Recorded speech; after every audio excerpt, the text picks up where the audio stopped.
نحمده ونصلي على رسوله الكريم اما بعد فاعوذ بالله من الشيطان الرجيم بسم اللہ الرحمن الرحیم۔ حضرت عائشہ صدیقہ رضی اللہ تعالی عنہا نے فرمایا، اے خواتین اسلام، عورتوں میں 3 خوبیاں اللہ تعالی کو بہت ہی زیادہ پسند ہیں۔ جب پوچھا گیا کہ وہ کون سی 3 خوبیاں ہیں تو حضرت عائشہ صدیقہ رضی اللہ تعالی عنہا نے فرمایا، پہلی خوبی پردہ ہے۔ پردہ کسی خاتون کی ایسی خوبی ہے جو اللہ تعالی کو بہت ہی زیادہ پسند ہے۔ جب کوئی خاص خوبیاں اللہ کو بہت پسند ہوں تو ظاہر ہے وہ خوبیاں اپنانے والی عورتیں بھی اللہ کو بے حد پسند ہیں۔ فرمایا گیا، اللہ کی پسندیدہ بندی بن جاؤ اور پردے کو اپنا زیور سمجھو۔ آج کل کی عورت کہتی ہے، جی اصل پردہ تو دل کا ہے، بس انسان کا ذہن پاک صاف ہونا چاہیے، صرف دماغ کا پاک صاف ہونا ضروری ہے۔ تو یہ سوچ غلط ہے۔ اے میری بہن، تیرا ذہن جتنا بھی پاک صاف ہو جائے لیکن سیدہ فاطمہ زہرا رضی اللہ تعالی عنہا سے زیادہ پاک صاف نہیں ہو سکتا۔ میری بہن، پردے کا حکم سیدہ فاطمہ رضی اللہ تعالی عنہا کو بھی دیا گیا تھا۔ جاہلیت قدیمہ کی طرح جاہلیت جدیدہ میں ایک بار پھر بہنوں کی عزت و ناموس پر خطرات کے بادل منڈلا رہے ہیں۔ ان کی عصمتوں سے کھلواڑ کرنے کی کوششیں ہو رہی ہیں۔ انہیں برہنہ و نیم برہنہ کر کے سر بازار رسوا کیا جا رہا ہے اور ایک منصوبہ بند سازش کے تحت انہیں شمع خانہ کے بجائے چراغ محفل بنایا جا رہا ہے۔ کل تک علماء و مصلحین خورد و نوش، لباس و پوشاک اور رہن سہن کے مغربی ہونے کا شکوہ ہی کرتے رہے، اب برقع اور حجاب کی جدت کی راہ پر چل پڑے ہیں۔ ہمارے ہاں ایک رواج بن چکا ہے، اگر خدا نخواستہ کسی گھر میں کوئی فوتگی ہو جائے، کوئی عزیز و رشتہ دار، کوئی قریبی فوت ہو جائے تو اس طرح کی جدائی کا غم ہر چیز پر مسلط ہو جاتا ہے، حتیٰ کہ نماز پر بھی مسلط ہو جاتا ہے، پردے پر بھی مسلط ہو جاتا ہے۔ عورتوں کو اپنے پردے کا خیال تک نہیں رہتا، باپ بھائی بہن کو نماز کا خیال تک نہیں رہتا۔ محترم ناظرین، صحابہ کرام رضوان اللہ تعالی علیہم اجمعین کے دور میں جب کوئی فوتگی ہو جاتی تو ظاہر ہے کہ خاندان والوں کے لیے یہ ایک بہت ہی غمزدہ صورتحال ہوتی تھی، لیکن پھر بھی یہ غم خواتین کے پردے پر اثر نہیں ڈالتا تھا۔ فوتگی کے دن بھی عورتیں پردے کا خاص خیال رکھا کرتی تھی، ہر چیز پہ غم مسلط ہو جاتا تھا لیکن نماز پہ مسلط نہیں ہوتا تھا۔ لوگوں کو پتہ ہوتا تھا کہ ابھی نماز کا وقت ہونے والا ہے، اٹھو اور نماز پڑھو۔ میت اکیلی پڑی رہتی، کوئی پرواہ نہیں، لیکن وہ لوگ ہر حال میں نماز پڑھتے۔ اسلام کی ایک مقدس شہزادی کا واقعہ ہے کہ اس کا ایک ہی بیٹا تھا اور وہ بھی اسلام و کفر کے معرکے میں شہید ہو گیا۔ اب یہ نیک خاتون نبی علیہ السلام کے سامنے اس طرح حاضر ہوئی کہ سر سے لے کر پیروں تک پورا وجود پردے میں ڈھکا ہوا تھا۔ صحابہ رضوان اللہ علیہم اجمعین یہ دیکھ کر حیران رہ گئے۔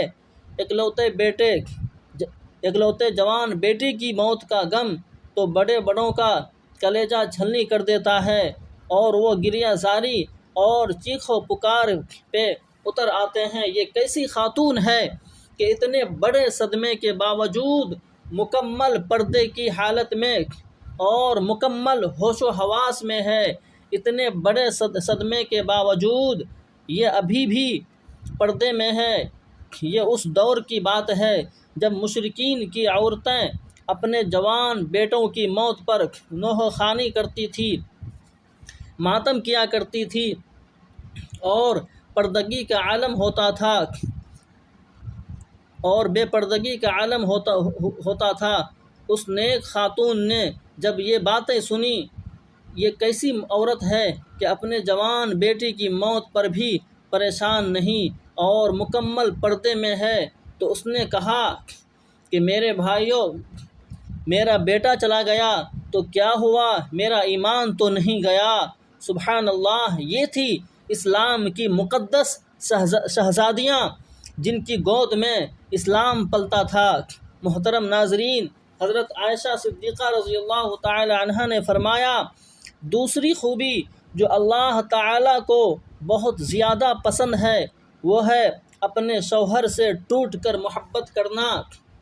اب ایک عورت نکاح کے ذریعے سے اللہ اور رسول صلی اللہ علیہ وسلم کی رضا کے لیے اپنے آپ کو ایک اجنبی مرد کے حوالے کر دیتی ہے جسے وہ جانتی تک نہیں، اسے پہچانتی نہیں، اس کی طبیعت کا پتہ نہیں، اس کے مزاج کا پتہ نہیں، وہ کس طرح کا انسان ہے۔ پھر بھی نکاح کے ذریعے سے وہ اپنے آپ کو اللہ اور رسول صلی اللہ علیہ وسلم کی رضا کی خاطر ایک اجنبی مرد کے حوالے کر دیتی ہے۔ پھر اس شخص کی اولاد کو 9 ماہ تک اپنے پیٹ میں رکھتی ہے، طرح طرح کی اذیتیں سہتی ہے اور موت کی سی کیفیت سے گزر کر اس کی اولاد کو جنم دیتی ہے۔ موت کی سی اذیت سہنے کے بعد بچہ پیدا ہوتا ہے۔ پھر جب بچہ پیدا ہو جاتا ہے تو ایک ماں بن کر اپنی فکر بالکل ترک کر دیتی ہے، اپنے آپ کو بھول جاتی ہے اور اس بچے کی تربیت میں مصروف ہو جاتی ہے۔ یہی سوچ اس کے ذہن میں ہوتی ہے۔ جب یہ بچہ بڑا ہو کر اچھی خدمات سر انجام دے گا تو کوئی یہ نہیں کہے گا کہ اس کی ماں نے اس کی تربیت اچھی نہیں کی۔ لیکن پھر ہوتا یوں ہے کہ جب وہ بچہ بڑا ہو کر اچھے کام کرتا ہے اور اچھی خدمات سر انجام دیتا ہے تو سبھی اس کے باپ کی تعریف کرتے ہیں۔ کوئی یہ نہیں کہتا کہ فلاں عورت نے، اس کی ماں نے اس کی اچھی تربیت کی ہے جس کی وجہ سے یہ بڑا انسان بنا ہے۔ تو کئی سال تک جب وہ ہمارے بچوں کی پرورش میں لگ جاتی ہے اور اپنے آپ کو بالکل بھول جاتی ہے تو اس کے چہرے پر جھریاں نمودار ہونے لگ جاتی ہے۔ پھر ایسی عورت کو کئی شوہر یہ کہہ کر ٹھکرا دیتے ہیں کہ عورت مرد کے پاؤں کی جوتی ہوتی ہے، وہ جب چاہے جوتی کو تبدیل کر سکتا ہے۔ اللہ اکبر! ایک بزرگ اور نیک انسان کی محفل میں لوگ بیٹھے ہوئے تھے۔ وہاں یہ بات چل رہی تھی کہ ایک مرد کہہ رہا تھا کہ عورت مرد کی جوتی ہوتی ہے، مرد کو جہاں بھی اپنے مناسب سائز کی جوتی نظر آئے تو وہ بدل لے۔ وہاں پر بیٹھے ایک شخص نے اس اللہ والے بزرگ انسان کی جانب رخ کیا اور ان سے دریافت کیا کہ حضرت، کیا یہ شخص ٹھیک کہہ رہا ہے؟ تو بزرگ فرمانے لگے کہ اپنی سوچ کے مطابق بالکل ٹھیک کہہ رہا ہے، اور واقعی عورت مرد کے پیروں کی جوتی ہوتی ہے۔ ہر اس شخص کے لیے جو خود کو پاؤں کی مانند سمجھتا ہے، فرمانے لگے، جو خود کو پاؤں جیسا تصور کرتا ہے وہ اپنی بیوی کو پاؤں کی جوتی ہی سمجھتا ہے۔ یہی عورت سر کا تاج بھی ہو سکتی ہے، لیکن صرف اس مرد کے لیے جو خود کو بادشاہ کی مانند سمجھتا ہے۔ جب ایک عورت ایک ایسے شخص کے لیے اپنی زندگی قربان کر دیتی ہے جس کے وہ نکاح میں آ جاتی ہے، اس کی خدمت گزاری کرتی ہے، بچے پیدا کرتی ہے اور اس کے بچوں کی تربیت کے دوران اس کے چہرے پر جھریوں کے نشان نمودار ہو جاتے ہیں، لیکن مرد اس بات کو سمجھنے کی بجائے جب یہ دیکھتا ہے کہ یہ عورت پہلے کی طرح خوبصورت نہیں رہی تو وہ دوسری عورت کی جانب مائل ہونے لگتا ہے اور اپنی بیوی کو چھوڑنے کے لیے تیار ہو جاتا ہے۔ تو ایسا مرد اپنی بیوی کی ہستی بستی زندگی میں زہر گھول کر رکھ دیتا ہے اور اسے کانٹوں کے بستر پر سونے پر مجبور کر دیتا ہے۔ تو کیا یہی انسانیت ہے؟ خدا را اللہ کی ان رحمتوں کی قدر کیا کریں، وہ کسی بھی شکل میں ہوں، ماں، بہن، بیوی یا بیٹی، ان کو عزت دیا کریں۔ حضرت عائشہ صدیقہ رضی اللہ تعالی عنہا نے فرمایا کہ 3 عورت کے اندر 3 خوبیاں اللہ تعالیٰ کو بہت ہی زیادہ پسند ہیں۔ جب پوچھا گیا کہ اے ام المؤمنین، عورتوں کی وہ کون سی خوبیاں ہیں جو اللہ تعالیٰ کو بہت پسند ہیں، تو فرمایا نمبر 1 پردہ، یعنی پردہ کرنے والی عورت اللہ کو بہت ہی زیادہ پسند ہے۔ نمبر 2 شوہر سے ٹوٹ کر محبت کرنا، یعنی شوہر سے ٹوٹ کر محبت کرنے والی عورت بھی اللہ تعالیٰ کو بہت ہی پسند ہے۔ نمبر 3 اللہ کے حضور جھکنے والی عورت، نماز پڑھنے والی عورت، قیام، رکوع اور سجود کرنے والی عورت، قرآن پڑھنے والی عورت۔ آج کل کی عورت کہتی ہے جی بچے زیادہ ہیں اس لیے نماز پڑھنے کا وقت ہی نہیں ملتا، اللہ کے حضور جھکنے کا وقت ہی نہیں ملتا۔ یہ ہماری سوچ غلط ہے۔ اے میری بہن، آؤ میں تمہیں سیدہ فاطمہ زہرا رضی اللہ تعالی عنہا کے بابرکت گھرانے کی مثال دیتا ہوں۔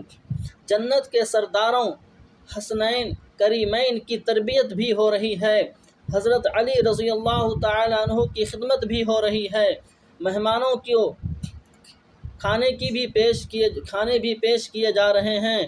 جب رات ہوتی ہے تو سیدہ فاطمہ زہرا رضی اللہ تعالی عنہا سونے کے لیے بستر بچھانے کی بجائے اللہ کے حضور مصلی بچھا لیتی ہیں، قیام کرتی ہیں، رکوع کرتی ہیں، اور پھر جب سجدے میں جاتی ہیں تو ایک کے بعد دوسرا سجدہ ابھی مکمل نہیں ہوا ہوتا تو صبح ہو جاتی ہے۔